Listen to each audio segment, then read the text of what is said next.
So capacitors become interesting when you put them in complex circuits, like this one I've got here. A light bulb and then a light bulb in parallel with a capacitor. There's basically, if current is going to flow, it could flow in two particular paths. It's going to pass through this light bulb, the second light bulb,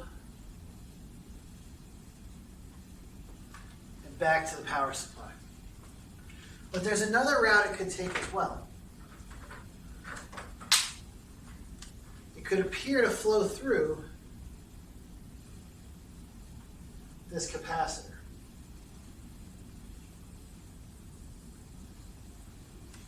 Now, current doesn't really flow through a capacitor, but electrons can get taken away from this plate, and electrons can get added to this plate.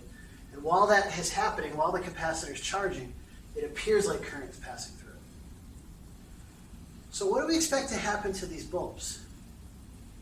Well, at first, when the capacitor is uncharged, it acts like a bare wire. So if this is a bare wire, it's shorting out bulb B.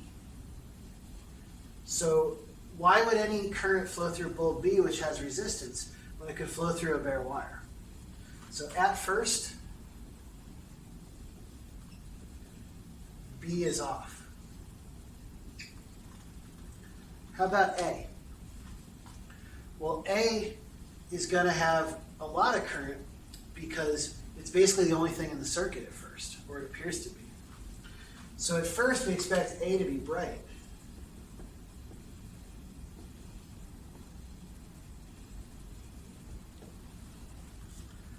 What happens as time passes? Well, this gets charged. It can't take any more electrons away from here. It can't add any more to here. So current stops being able to flow along this green path. So we lose the current due to this path. We gain the current due to the purple path because now if electricity is going to flow at all, it has to go through the bulb. So later B is on, and it gets brighter as the capacitor charges.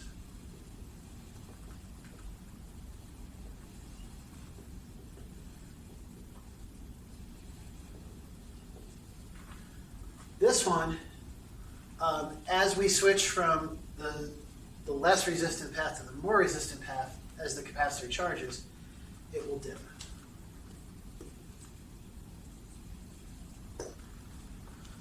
So hopefully we understand that logic, and that's the logic you want to use as you're solving these problems. What's going to happen to the roots current can take when the capacitor is uncharged at the beginning? What's going to happen when it's charged after a long time? And we just ask ourselves how that's going to affect current flowing through different branches. Let's see what this looks like in real life. Okay, so here's our circuit. We've got a wire from the power supply to this first bulb. So that's bulb A. Bulb A is connected both to the 1 farad capacitor and to bulb B. Both of those are connected back to this junction, which go back to the power supply. So as we said before, we expect bulb A to start out bright and dim. We expect bulb B to be off and then turn on as the capacitor starts to charge. So let's turn it on and see what happens. So we have bulb A is bright, appears to be getting dimmer. I'm starting to see a little bit of light coming out of bulb B. So I think that's as we expect. So again, as you're doing this, you want to talk about what's happening at the beginning as the capacitor is charging, what happens after it's been on for a long time.